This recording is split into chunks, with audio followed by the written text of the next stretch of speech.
I can't speak for the Grindr experience in Western communities, but I can speak for one particular Grindr experience from here in India. India can be quite a progressive country in some ways, and quite an intolerant country in others. For example, we have the Hijra here, which are like Indian transgender or third gender people who have been accepted for thousands of years. They are even part of the Hindu religion, and Aravanis, as they are sometimes called, take part in a festival in which they marry the Hindu god Aravan, and then mourn his death by ritual sacrifice.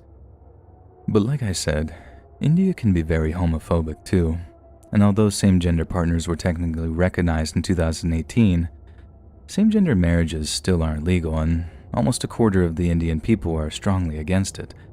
So as you can imagine, dating apps can be an absolute blessing when it comes to finding partners, or in my case, they can be an absolute curse. I matched with one guy, and he was really cute, so immediately I shared a picture of myself asking him if he wanted to meet up. I'm a little bit older than some of the cuter guys in my area, and I fairly rarely get a reply from them. But when this guy actually messaged back, I got so very excited, and we quickly arranged for him to visit my apartment. When he tells me he's on his way, he asks to see a few more pictures of me so he can know what he's looking forward to. Of course, I show him, and because I'm so very excited to meet him, I don't really think anything of him asking me to see me in my work clothes. He said he liked a man in a shirt and tie, and since I worked in an office here in Mumbai, I had plenty of professional and not so professional shots on hand. His questions continued to get quite personal, asking where I worked, but when I confronted him on it and asked why he seemed to be interrogating me, he replied that it was for his own safety. He'd been with some rough guys in the past, and he was worried something might happen to him. I thought that was just the sweetest thing, so after assuring him that my intentions were nothing but good, I answered every question he had of me. About an hour later, he shows up, and he looks even better than his pictures. I can't believe how lucky I am. He looks fantastic, and he seems to really actually like me. We had drinks, chatted about this and that, and after an awkward first kiss, we fell into bed together. It was honestly one of the most magical nights of my life. I never had much luck finding partners. I'm definitely not the most handsome desi gay guy out there, so such a wonderfully romantic evening was just a dream come true for me. When it was over, we cuddled for a while, and I was so happy to hear that he wouldn't mind meeting me again sometime. Then he got up, went to the bathroom for a drink of water, and began to put his clothes on again.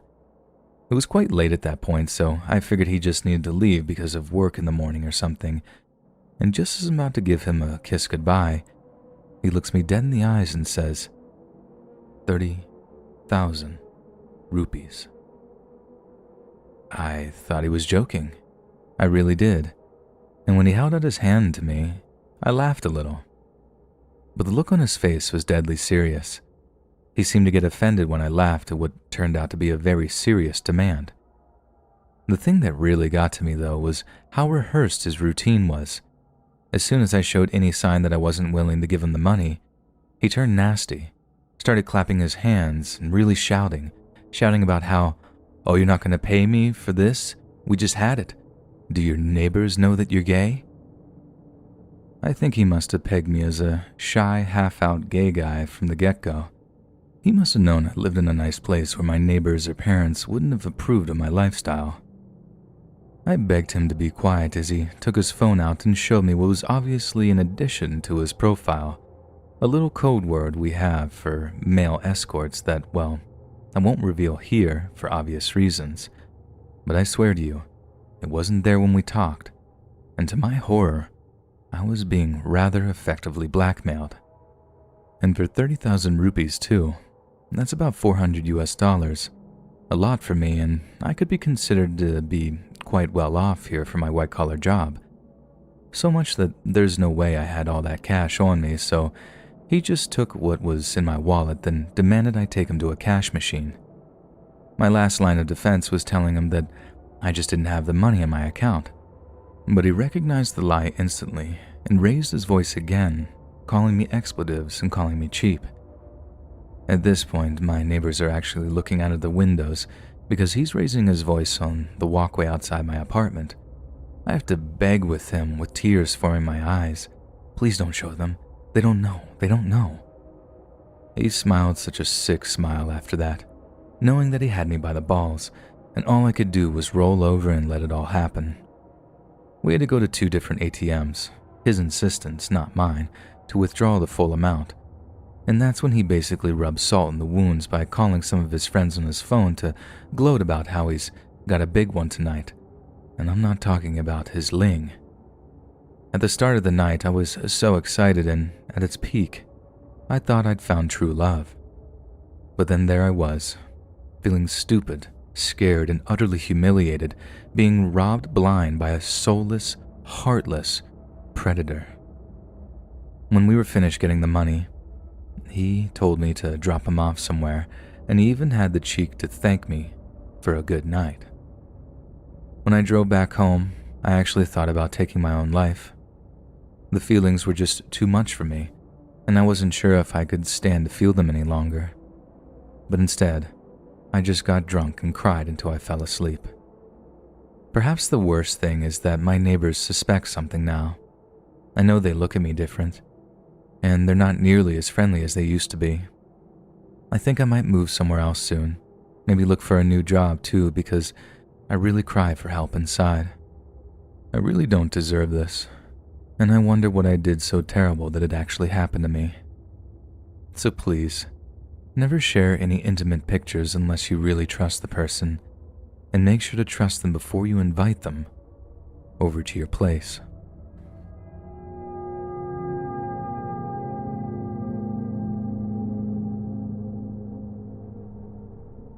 Summer of 2019, I'm browsing some Grindr profiles when I come across this guy that looked like a cuter, twinkier version of my ex-boyfriend, Alejandro. I was smitten. I think I have a thing for Latino guys, and this one ticked all my boxes. He was actually from Argentina, so the accent had me swooning, and after I made him laugh with my terrible Spanish, we agreed to meet up for some cocktails one night at a bar here in Austin. When we met, his attitude was a huge red flag. He seemed temperamental and bratty, but my God, it was the weirdest turn-on for me coming from him. Anyone else and I'd think I'd have been searching for an excuse to leave early.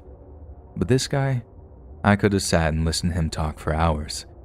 He was so intense and got so mad about certain political topics, but if you hadn't guessed already, that Latin passion was something wild horses couldn't pull me away from. Oh, and another thing, I had expected to be paying for the drinks all night. Not trying to be too presumptive, just a dynamic I'd experienced previously since I was a few years older. But this guy was pulling his credit card out left and right and center, and some of our drink orders were pretty steep. I had no idea how someone so young could afford such amenities, but needless to say, I was impressed. They did, however, talk like a machine gun. They jumped from topic to topic, with the overarching theme being essentially, I have a lot of money, don't need to work, and I don't know what to do with my life. Sounds like one of those good problems, right? In anyone else, that kind of attitude would have maybe rubbed me the wrong way, but like I said, I could have listened to that accent all night. At one point during the date, this absolute bear of a man approached my date, whispered something in his ear, and my date kind of waved him away. My first thought is that this person was asking if they could buy him a drink and that he'd rightly dismissed them since he was out with me. But there was something else about the way they acted that made me think they'd met previously. I asked my date if he knows that guy, and he says no. But some people aren't very good at lying, and my date was one of them. I just smiled, nodded, and took the answer at face value. It wouldn't do me any good to start a pointless argument at this stage. And besides, it wasn't long after that they let slip about something that explained some of their more erratic behavior, and maybe even that weird interaction with the older guy. He told me that he was sorry if it seemed a little tense. It's just that he missed his daddy, who had been in an accidental shooting and was still recovering in the hospital. I told him he didn't have to talk about it and that I was really sorry it had happened, but he took it upon himself to vent about it to me. and I was more than willing to be the shoulder to cry on, so to speak. But after I noticed a few weird inconsistencies with what they were saying, creepiness and red flags started popping everywhere. And the more he talked, the more it sounded like his family was involved in some kind of organized crime. I thought I might have just been a bit overdramatic and, well, assuming a Latino guy was involved in crime just because he has money? That's some problematic thinking right there, I thought. But it wasn't the incident with his wallet that convinced me he was bad news. A few hours into the date, the tough-looking guy approaches him again, and he doesn't show a shred of shame that I'd obviously caught him lying. Another huge red flag right there, but the date was about to end, so again, no point making a scene over it. My date apologizes, tells me he has to leave, and promises me that he'll text me before he gets up and leaves. But, oh no, he's left his wallet on the table, and when I finally notice, I chase after him to give his wallet back. I'm almost caught up to him in the street outside the bar when the tough-looking guy tackles me so hard it almost knocks me off my feet. The guy is cursing in Spanish at me, winding up his fist to knock my teeth out, and I'm completely terrified, begging him, please don't hit me, he forgot his wallet. I have, insert the guy's name's wallet. And there wasn't even a hint of an apology from either of them. That guy's card must have had a limit in the thousands, but they didn't seem to be bothered that he'd almost lost it, nor that I'd been nice enough to return it. Again, that really didn't sit right with me, but I didn't get any confirmation on this until months later.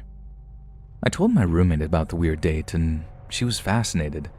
Being something of a true crime addict, she was dying to know if the guy I'd been out with was the son of some Mexican cartel kingpin or something. But I told her she could safely rule that out since he was, Argentinian, not Mexican, but that turned out to be the one piece of information she'd need. Turns out his dad was killed over drug-related matters and was apparently quite the rising star in the Rio Negro cocaine trade down there in Argentina. The killers hadn't been caught yet, and everything was incredibly sketchy. It was not a professional, but a partner in crime. Some kind of business arrangement gone very, very wrong, and they were trying to throw the cops off the scent by telling people it was, drumroll, an accidental shooting. Then, when I saw a picture of the guy who had been shot, he looked exactly like an older, less moisturized version of my date. It was uncanny. That's when the penny dropped, and I knew where all that wealth came from. And not only that, but disparate clues were all over those articles which pointed out that he might just be the next target, and that a huge chunk of their money had gone missing. I can't remember exactly what the article said, but it heavily implied that the dealer's family had gone into hiding somewhere, having probably taken the stolen money with them, and if this was true, they'd most definitely be the target of rival cartel hitmen. The man who kept bothering us wasn't some interloper looking to steal my date from me. He was a bodyguard, something I hadn't quite figured out at the time of the tackling incident. I know, but hindsight is 20/20, isn't it? And this also meant that there was a slim chance that whoever was looking to kill him might have found him while he was out on our date. Maybe that's why they got out of there so suddenly. They'd been tipped off or something. Maybe felt something was off or wrong. I could have been killed in the crossfire. Maybe they'd have thought that I was involved somehow and just killed me too. Obviously, I didn't want to see the guy again, but I did feel like I owed him an explanation. He had enough going on in his life, and I didn't want to give an already damaged person some kind of abandonment complex. But when I went to text, the message wouldn't deliver, and when I called, a recorded message told me the number had been disconnected. To be honest, I think they got him. Maybe only 36 hours after our date. I think I really did narrowly dodge witnessing a murder happen right in front of my eyes. And let me tell you, that's not something I ever want to have to consider, ever again.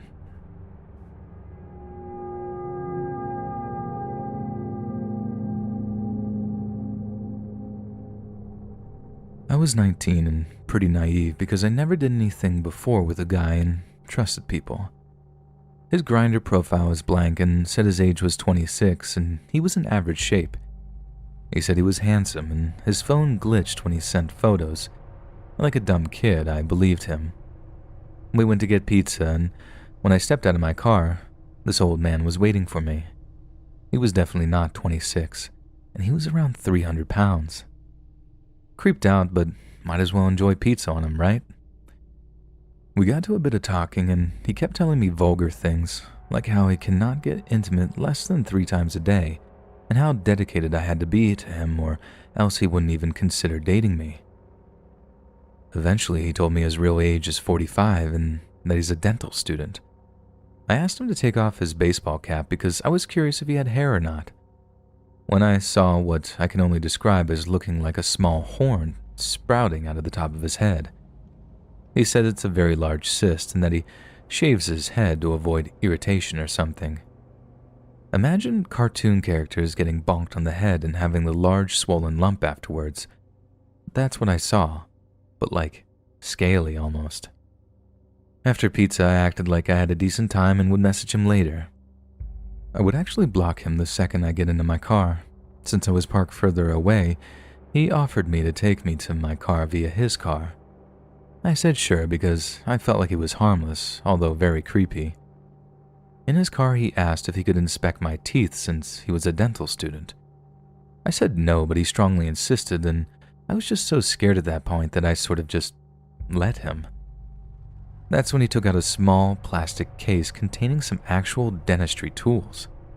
And I swear to God, he puts on a headlight and starts picking at my teeth. I didn't know what was going on, but I sure can tell you that I didn't like it.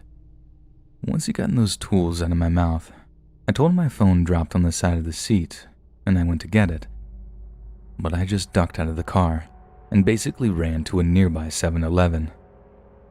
So from now on, I make sure the person I'm talking to is real, and at least get to know them a bit before meeting in a public place.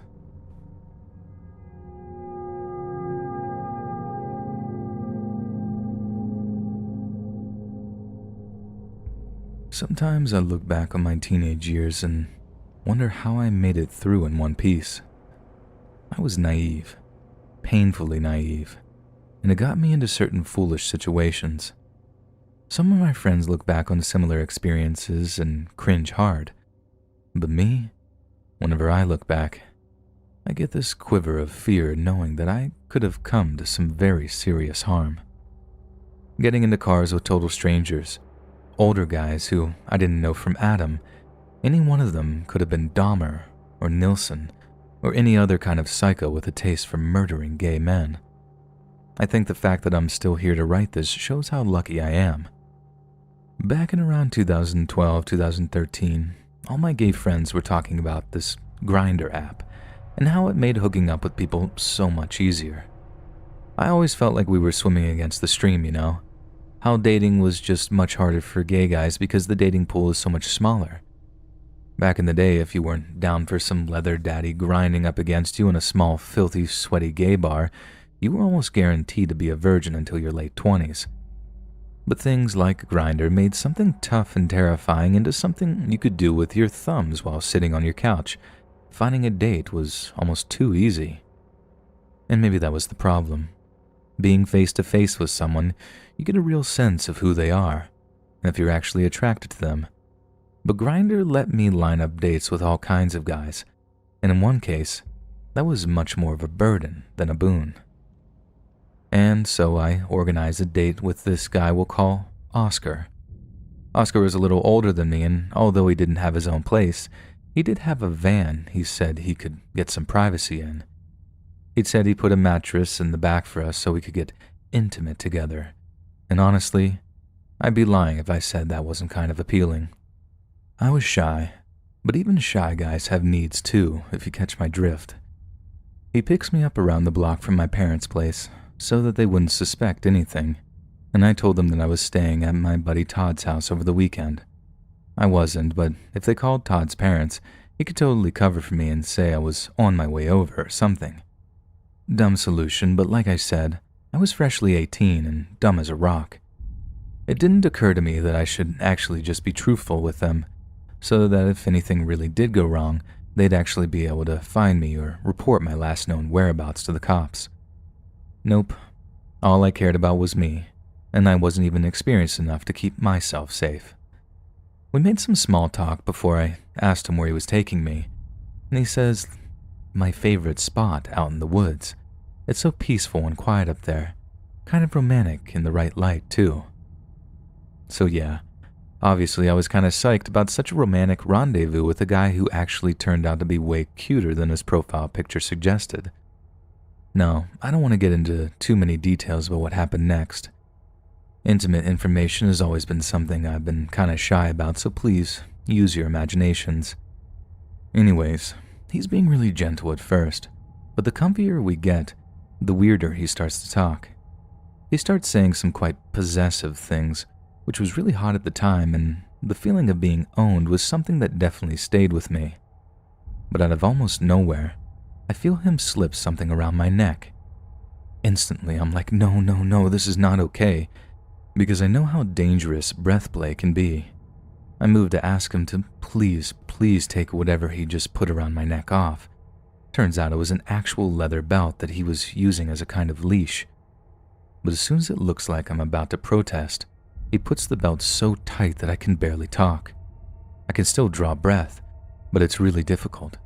And as we keep going, I get more and more distressed. I move to turn back to ask him to stop again, and he slaps me, tells me to shut the F up and take it. I couldn't even believe this was the same guy at this point. He went from sweet to evil in the time it took to get that belt around my neck. I've never been so scared in all my life. He kept tugging on the belt and saying things like, you belong to me now, and if I wanted, I could just end you right here. That's how much I own you right now. By the time he was finished, I was in tears, and as much as he tried to reassure me that we were just having fun, I knew he got off on something way darker than just intimacy or control. He got off on the idea that he could have killed me at any moment, and the worst thing, he knew he'd probably get away with it. He knew I had kept this secret from my parents, and he knew they had no idea where I was. I just pray that younger gay men these days are much more open with their parents, or even just their friends, about where they're going and what they're doing.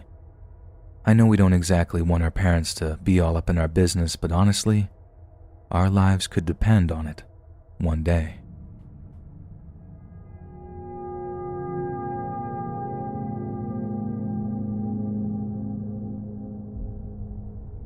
Grindr can be fun and all, but did I ever have a bad experience with it? God, yes, I did. And let me tell you, it was not a fun experience.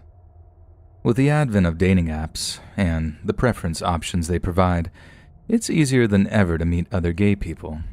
The only trouble being sometimes you give away a little too much personal info without realizing it. So back in 2014, I had just made the decision to pack up my life for the very sunny Portugal. I'd come to learn that the capital city of Lisbon had a thriving art community and a gorgeous climate. The Barrio Alto and Príncipe Real neighborhoods also hosted some of the best gay party scenes in Europe, but the thing that tipped the balance for me was when a friend told me that Lisbon was the bear capital of the world, and considering you can't swing a cat in my area without hitting a twink or an otter, that little tidbit sealed the deal. I was excited to be living in a new, vibrant city, and my Portuguese was getting better by the day. The only trouble was, I didn't really know anyone, and being something of a social butterfly, it was something I'd have to remedy, and fast. I tried dating apps periodically back in my home area, but if you're hitting up the gay bars on a Friday and Saturday night, you don't really need any help hooking up. But I knew my area like the back of my hand. I grew up there, yet here was Lisbon, entirely new place. It couldn't hurt to find myself a cute tour guide, especially one that might fancy buying me a few drinks. So I downloaded Tinder, Grindr, and one or two other apps, but I definitely had the most success on Grindr. I think maybe because it's more geared towards LGBT folks. Either way, as much as it wasn't traditionally how I'd made friends in the past, Grindr did turn out to be a pretty nifty solution to my lack of social life.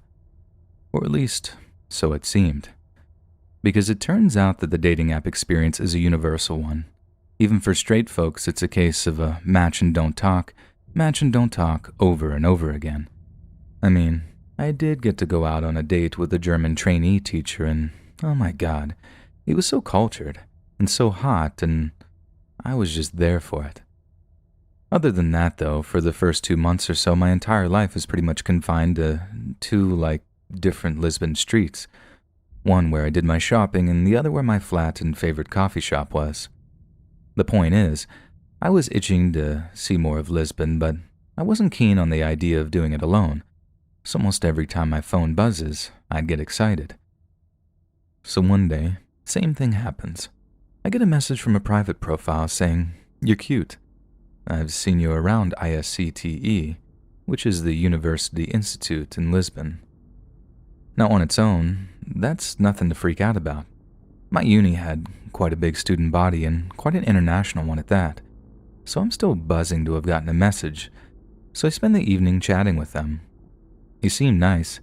It's not like sparks were flying or anything, but I was definitely cool with meeting up with him. At first, anyway. Because the next day I get a message from him saying, "I stopped by Cafe X today. Didn't see you there." It just so happened that my profile picture was taken at this cafe, but it wasn't like I was standing outside it. You'd have to have a good eye to be able to recognize where it was. I was a bit taken aback, but mostly impressed that he recognized the location. He obviously knew it well, and I figured if we frequented the same coffee shops, we might be a good fit. How naive I was. The message progressed to random ones saying things like, "The things I do to you." Now, I kind of like the attention, but unsolicited, it just got a bit overwhelming. I messaged him back saying I was a bit busy with all my studies. I actually was at that time, so it wasn't entirely a lie, and I might not be able to meet up for a while. I promised him I'd text him if I'd found myself with a free evening and thanked him for being so friendly, a polite way of saying, "Please back off." I kind of thought that this sort of subtle speak might suffice, but apparently not. I didn't get a message from him for a couple of days, and I was actually quite relieved that he was mature enough to respect my wishes. But then came the message that changed the way I felt about the situation entirely, and I think you'll agree that some of these are objectively creepy. "You look cute today." I was half asleep when I read that one, and at first it just came across as nice, albeit a little bit bewildering. But then the implication hit me. He'd seen me at some point that day. He'd seen me and he just watched. That really creeped me out. Voyeurism has never been something I've been into, and again, unsolicited, and it's downright creepy. A couple of days later came the message that read, "I saw you walking out of a building near ISCTE. Is that where your apartment is?" And he sent another suggesting we had mutual friends and that we should all hang out. I felt creeped on, smothered, and it was gross. And honestly, I didn't feel safe at all. I stopped replying to his messages and just hoped he'd take the hint. I know I should have just deleted Grindr and maybe used a different app, but I had a couple of guys I was talking to and was just about getting comfortable enough to meet up and swap numbers, and I didn't want to throw that away because of one bad experience. Again, he left it a couple of days before he messaged me again, but when he did, it was literally the one thing I didn't want to read. "I think it's really rude how you're just ignoring me. I don't think I deserve such treatment. Why don't I come over to your place and we can talk this out like adults?" It seemed he'd taken the time to work out that it was indeed the building near the ISCTE that I lived in, and I can't even describe how horrible that feeling of being trapped was. I didn't even want to go near the lovely balcony that overlooked the street, just in case he was watching or something. Knowing the building that I lived in was one thing. Knowing the exact apartment was another thing entirely. The last thing I messaged him before I blocked him was, "If I see you around my flat, I'm calling the police." After blocking his account, he made a new one and basically begged me to go out with him. He was a little bit older than me and confessed he'd never had a boyfriend. Granted, that did make me feel a bit sorry for him, but pity isn't something I want to feel for a partner. And given how overbearing and stalkery he could be, I reckoned I'd have to get a little bit more creative to get rid of him without getting murdered. I told him, yes, I think I can manage a meetup, but my boyfriend is visiting from the UK, so he'd have to come with us. I didn't have a boyfriend, in case it wasn't clear. He was just so sickly romantic that I figured a free love approach might put him off. He told me he'd set up a date, and I braced myself for the next wave of psycho-obsessiveness, but to my pleasant surprise, he never bothered me again. Looking back, I don't think he'd ever attack me. I think he was just really, really desperate.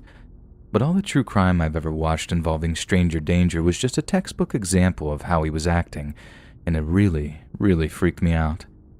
I still do feel a bit sorry for him, and I hoped he chilled out and found someone lovely, but I don't regret blocking him and taking the hostile approach that I did, because when it comes to dating apps, the one thing I've learned is that it's better to be safe than sorry, and to always trust your instincts.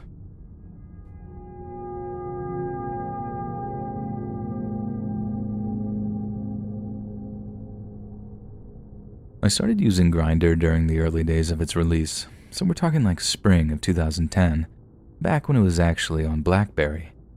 God, that must make me sound like an absolute dinosaur, but anyway. One of the first guys I ended up talking to offered to take me out for something to eat, and that kind of worried me. I have terrible eyesight, so in some dimly candlelit romantic restaurant, I'd be as blind as a bat. I'm having terrible reactions to cigarette smoke, and this is back when people were still permitted to smoke in restaurants here in New York. I was worried that hitting him with that would have had him thinking, well, doesn't this guy sound like a barrel of laughs? Not. Before he vanished on me. But he was so refreshingly nice about it, and offered to take me to this well-lit, health-centric salad bar he knew of, and I'm super excited about our date. The weather was a total washout on the day, but I didn't care. I put on my best outfit and waited for him to call saying he was outside. But when I got out to his car, he was wearing just khakis and a flannel shirt. I get if he wanted to just chill, but I was kind of offended he didn't put more effort in. It wasn't a red flag or anything, or at least I didn't see it as one, just a little bit disappointing. Although in hindsight, maybe I should have seen it as one.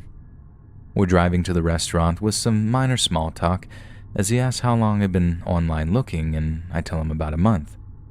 Then he tells me he's been online for like 2 years, but that he's never been on a date with anyone. Then I ask him what he does for a living. He replies saying he's retired and independently wealthy. I mean, good for him, I suppose. But he didn't exactly answer my question, so I follow up by asking what he did for a living, with a laugh like, haha, whatever, just tell me what you do. It's then he tells me that he's a retired Methodist minister. Nothing I was going to judge him for, but let's just say that definitely accounted for some of the behavior that followed. So, remember when we'd established that we'd go to this nice airy salad place because of my allergies, etc.? Well, apparently that went out the window, because he took me to the darkest, smokiest hotel brasserie you could have imagined. And it didn't take a genius to work out why. He didn't want to be seen with me, and that did not make for the most romantic atmosphere. As we're waiting for our food, his head is on a swivel, obviously worried he's going to be spotted by someone he knew, and he seemed on edge the whole time, tense and ranty, like he got so worked up about people who didn't use accurate pictures of themselves, and as much as I agreed with him, it made me feel pretty unsafe the way he seemed so aggressive about it.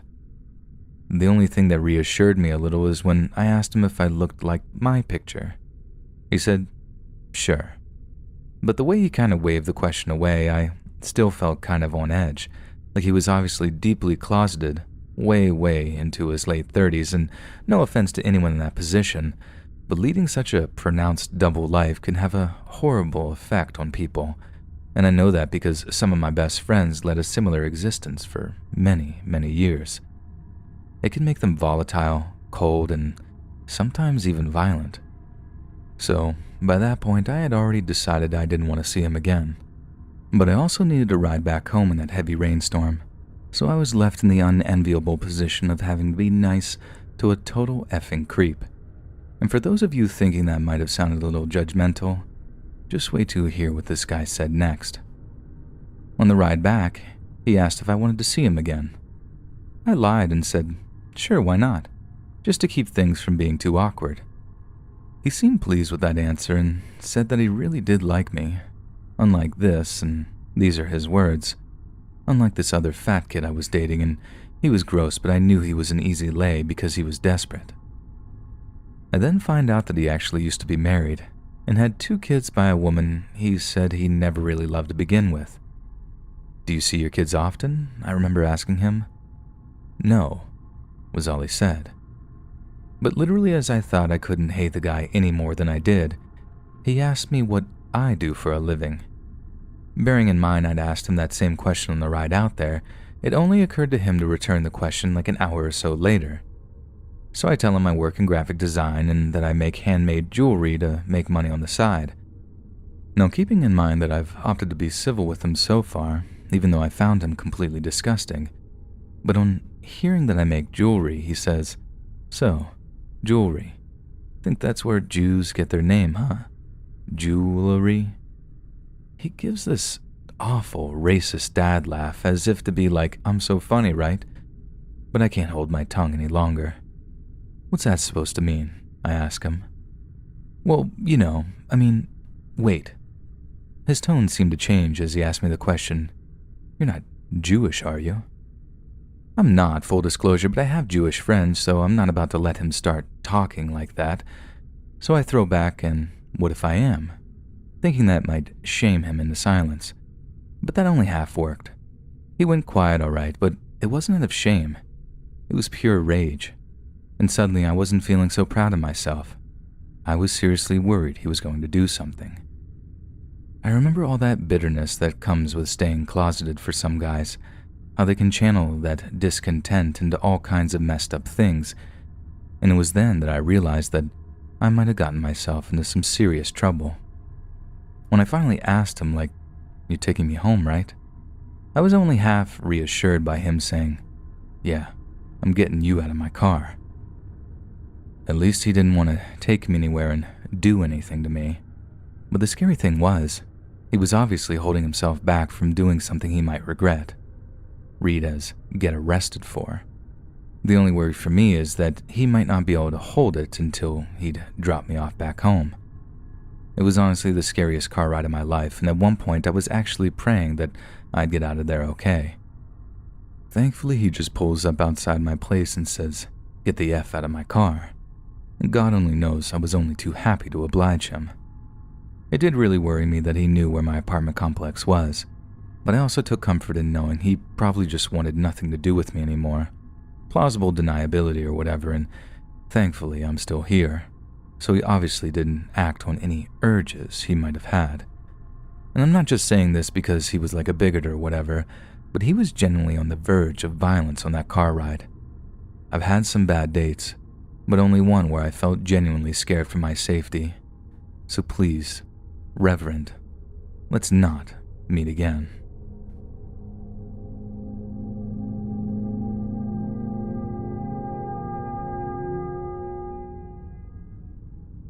In the early hours of June 19th, 2014, the body of 23-year-old student Anthony Walgate was found on the doorstep of an apartment building in Barking, a leafy suburb of the English capital, London. The man who had discovered his body, 39-year-old Stephen Port, claimed that he had come across Anthony whilst he was in the grip of some kind of seizure and had died before he had the chance to call emergency services.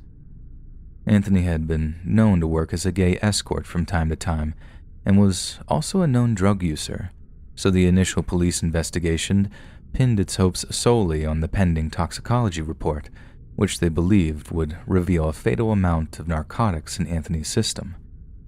Anthony did indeed test positive for narcotics, but the coroner who performed the autopsy passed on some curious observations to the relevant police officers. He noted that Anthony had enough GHB in his system to kill an elephant, and if he was indeed a regular drug user, it's unlikely he'd be foolish enough to ingest such a significant amount of very powerful drug, especially not in one sitting. It wasn't out of the question. Stranger things do happen after all, but the advice was clear. Don't rule out foul play. A few months after Anthony's body was found, 22-year-old Gabriel Cavari was still settling into his new life in the United Kingdom. Gabriel had only recently moved to the UK from Slovakia and was excited to be living in a country he believed was much more tolerant of his lifestyle than his native land. With that in mind, Gabriel downloaded the LGBT-focused dating app Grindr in the hopes of finding a special someone to take him on romantic, exploratory walks around his new home. It was through Grindr that Gabriel met an Englishman named John. Not only did John seem handsome and friendly, but by a stroke of good luck, he had a room up for rent in his large London townhouse. Gabriel had been looking for a place to stay for some time, and given how likable John was, it made sense for him to take the room should they share the right chemistry, and indeed they did. Gabriel ended up living in John's spare room for 6 weeks, but at some point, he seemed keen to move out. There are clues as to why it might have happened, but we know Gabriel mentioned the fact to a neighbor of his named Ryan, who became rather familiar with him over the weeks he lived in John's spare room. Familiar enough for Ryan to notice when Gabriel suddenly disappeared, and without the goodbye he'd promised him. John insisted that Gabriel had simply moved out one day, excited to move into his new place, but Ryan felt Gabriel was far too warm a person to simply vanish without a simple farewell. And he was right to worry, because on August 28th of 2014, Gabriel's lifeless corpse was found by a woman walking by the nearby St. Margaret's Church.